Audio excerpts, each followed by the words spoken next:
ఏలూరు జిల్లా కేఆర్పురం ఐటీడీఏ కార్యాలయంలో పోలవరం నియోజకవర్గానికి చెందిన 7 మండలాల అభివృద్ధి దిశగా వికసిత్ స్వచ్ఛాంధ్ర విజన్ 2047పై శుక్రవారం సమీక్ష సమావేశాన్ని ఎమ్మెల్యే చిరి బాలరాజు అధ్యక్షతన నిర్వహించారు. ఈ సమావేశంలో మండలాల సమస్యలు, అవసరాలు, పరిష్కార మార్గాలపై సుదీర్ఘంగా చర్చ చేపట్టారు.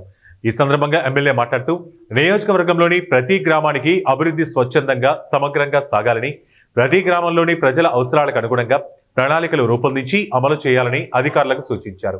వ్యవసాయానికి సంబంధించి రైతులకు తక్కువ పెట్టుబడితో అధిక దిగుబడులు వచ్చేలా శాస్త్రీయంగా శిక్షణ ఇచ్చేందుకు సైన్స్ ల్యాబ్లు ఏర్పాటు చేయాలని పేర్కొన్నారు. అలాగే చేనేత రంగాన్ని పునరుజ్జీవింపజేయాలనే లక్ష్యంతో గ్రామీణ ప్రాంతాల యువతకు నైపుణ్య శిక్షణలు అందించాల్సిన అవసరాన్ని గుర్తు చేశారు. ఇక వేస్ట్ మేనేజ్మెంట్, నీటి వినియోగ సామర్థ్యం, పునరుత్పాదక ఇంధనాలపై కూడా ఎమ్మెల్యే దృష్టి సారించారు. ఉద్యోగాలను కూడా క్రియేట్ చేయగలం అనే అంశాలను మనం దృష్టిలో పెట్టుకోవాలి. అలాగే పైవిధంగా వ్యవసాయం, సేవ, ఈ 3 సెక్టార్లకు సంబంధించిన విషయాలు కూడా మనం ఆలోచించాలి. చట్టం నుంచి సంపదను సృష్టించడం అనేటువంటి విషయం మీద దృష్టి పెట్టాల్సి ఉంది. ఎందుకంటే స్వేచ్ఛ భారత్కు సంబంధించిన విషయం ఇది. కాబట్టి SWPC షెడ్యూల్స్ అనేది కేవలం పేరుకు మాత్రమే పైకి చూపిస్తూ ఉండకుండా ఖచ్చితంగా దానికి సరైన విధంగా వాడుతూ సంపదను సృష్టించే దిశగా మనం స్వేచ్ఛ భారత్ దృష్టిలో కూడా దీన్ని చూడాలి.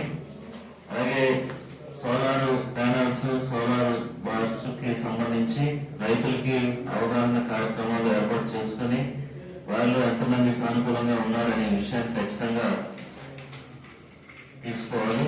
అలాగే నియోజకవర్గాల్లో విజన్ టీమ్ అనేది మండలానికి ఫీల్డ్ వర్కర్స్ వస్తారు. దీనికి సంబంధించి సహాయ సహకారాలకు కావాల్సినటువంటి డేటాను కూడా వారికి ఇవ్వాల్సి ఉంటుంది.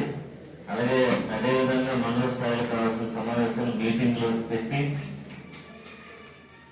డేటాను నియోజకవర్గ విజన్ టీం తీసుకోవడం జరుగుతుంది. దీనికి సమయం స్పెషల్ ఆఫీసర్స్ కూడా పాల్గొంటారు. అలాగే P4 సర్వే ద్వారాగా మనం గుర్తించిన 20% బంగారు కుటుంబాలు ఎన్నో ఉన్నాయి, మండలాల వారీగా జాబితాను సిద్ధం చేయాలి. అలాగే ఈరోజు ప్రభుత్వం ఎంతో ప్రతిష్టాత్మకంగా కేంద్ర ప్రభుత్వం కానీ, రాష్ట్ర ప్రభుత్వం కానీ దీని మీద మంచి స్వర్ణాంధ్రగా తీర్చిదిద్దేటువంటి కార్యక్రమం చేయాలని అనేక కార్యక్రమాలు చేపడుతుంది. మీరందరూ కూడా మన ఏజెన్సీ ప్రాంతం, మన ప్రాంతంలో ఎక్కువ బడుగు బలహీన వర్గాలు కానీ, లేకపోతే ఇప్పుడు కూడా నిరుపేదలు కూడా అలాగే ఉన్నారు, ఇప్పుడు ఉన్నటువంటి విధంగానే ఉన్నారు. మనందరం ప్రత్యేకించి డెవలప్మెంట్ మీద దృష్టి పెట్టాలి. అలాగే స్వర్ణాంధ్ర టీం కూడా మనకి ఎప్పుడు కూడా అందుబాటులో